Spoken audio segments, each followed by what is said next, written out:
शराब घोटाले के आरोप में जेल में बंद दिल्ली के पूर्व डिप्टी सीएम मनीष सिसोदिया को 8 महीने से ज्यादा का वक्त हो चला है।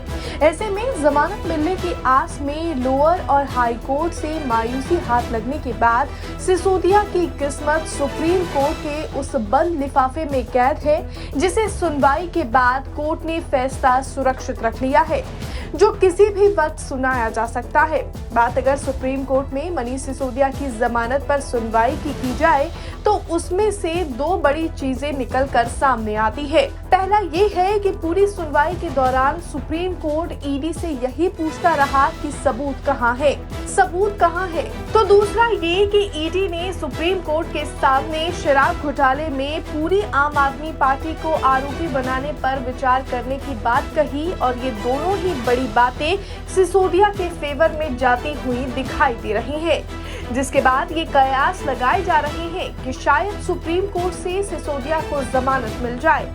लेकिन ये सब मुमकिन हो पाएगा सुप्रीम कोर्ट में सिसोदिया की तरफ से पैरवी कर रहे सीनियर वकील और कांग्रेस नेता अभिषेक मनु सिंघवी की वजह से, जिन्होंने मनीष सिसोदिया को जमानत दिलाने के लिए सुप्रीम कोर्ट में पूरी जान झोंक दी।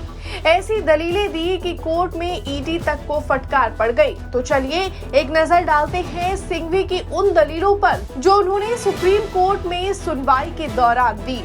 सुनवाई के दौरान एडवोकेट अभिषेक मनु सिंघवी ने कहा, सिसोदिया के खिलाफ कोई सबूत नहीं है और घोटाले से इनका कोई संबंध नहीं है, फिर उन्हें आरोपी क्यों बनाया गया है? सिसोदिया के केस में 1 साल से बहुत सारी दलीलें हो चुकी हैं, फिर भी अभी तक कुछ नहीं निकला।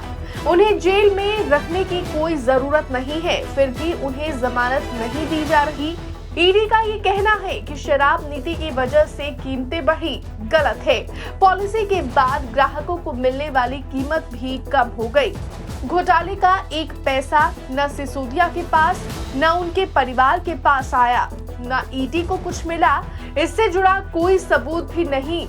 तो फिर सिसोदिया कैसे आरोपी हो सकते हैं? इंडो स्पिरिट्स को लेकर ये आरोप है कि सिसोदिया ने इंडो स्पिरिट्स को लाइसेंस देने के लिए अधिकारियों पर दबाव डाला, जबकि इस आरोप को लेकर जांच एजेंसी के पास सबूत नहीं है। फाइल से पता चलता है कि सिसोदिया ने अधिकारियों को नियम के मुताबिक ही काम करने का निर्देश दिया।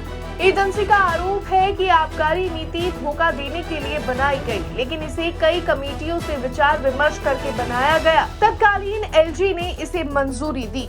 सिसोदिया के खिलाफ किसी मनी ट्रेल का पता नहीं चला। ईडी कहती है कि एक कंपनी ने मुनाफा कमाया और नीति सिसोदिया ने बनाई, जिससे कंपनी को मदद मिली। आरोप है कि सिसोदिया के फोन गायब हैं, मंत्री अपने फोन बदलते रहते हैं। ये अपराध कैसे हो सकता है? सीधे तौर पर सिसोदिया से जुड़ा कोई सबूत नहीं है। सभी सबूत डॉक्यूमेंटेड नेचर के हैं। सिसोदिया को सलाखों के पीछे रखने की कोई जरूरत नहीं है। उनके भागने का भी कोई खतरा नहीं है। सीबीआई केस में भी कोई आरोप नहीं है। अगर कोई अपराध ही नहीं है तो ईडी वहां नहीं आ सकती। हमने जांच में पूरा सहयोग किया है। हमारा फ्लाइट रिस्क भी नहीं है। इस मामले में हमारे द्वारा गवाहों को धमकाने की कोई आशंका भी नहीं है। ये आबकारी नीति का निर्णय एक व्यक्ति का नहीं बल्कि सामूहिक रूप से लिया गया फैसला है। एलजी ने कुछ जोन में शराब की दुकानें खोलने की इजाजत नहीं देने की नीति बनाई, और ये नीति इस आधार पर बनाई गई है कि नीलामी के बाद इसकी अनुमति दी जाएगी। इस नीति से पहले कार्टेलाइजेशन की वजह से उन्हें 65% का मुनाफा मिल रहा था। हमने सीसीटीवी और परीक्षण के साथ विश्व स्तरीय अनुभव की पेशकश की और इससे भारी राजस्व भी प्राप्त हुआ। अन्य सभी आरोपी, मुख्य आरोपी जिनके खिलाफ पैसे का लेन देन पाया गया है, उन सभी को जमानत मिल गई है। नई शराब नीति में कोई राजस्व की हानि नहीं हुई है, इसमें बढ़ोतरी ही हुई है। हमने कार्टेलाइजेशन को पूरी तरह से खत्म कर दिया है। अभी तक आरोप तय नहीं हुए हैं। ये सप्लीमेंट्री चार्जशीट दाखिल करते रहते हैं। दस्तावेजों की आपूर्ति जारी है। सीबीआई केस में 31,423 दस्तावेज और 294 गवाह हैं। अन्य मामलों में 21,685 दस्तावेज और 162 गवाह हैं। कुल मिलाकर 50,000 दस्तावेज और 400 से अधिक गवाह हैं। जब इनके खिलाफ सीबीआई ईडी का केस हो सकता है तो फिर पूरे मंत्रिमंडल, सचिवों और एलजी को भी कटघरे में होना चाहिए। ईडी अभी भी पैसों का पता लगा रही है। उनके पास केवल एक बयान है कि सिसोदिया ने अपराध की आय पैदा करने में सहायता की। ये धारा 3 पीएमएलए के लिए पर्याप्त नहीं है। 7 सितंबर और 9 अप्रैल के बयानों में दिनेश अरोड़ा, जो अब सरकारी गवाह बना है, उसने तब बयान दिया कि कोई धनराशि नहीं मिली। 8 महीनों में उन्होंने कोई आरोप नहीं लगाया।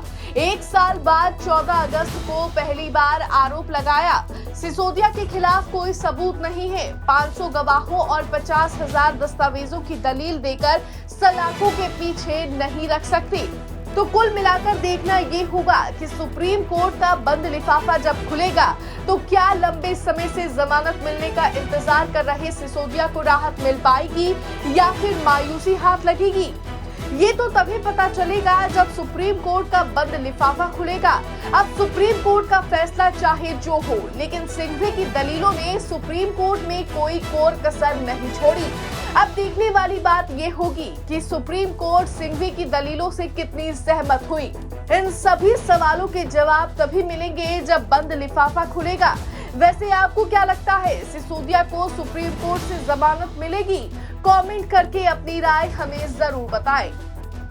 ब्यूरो रिपोर्ट, दिल्ली तक।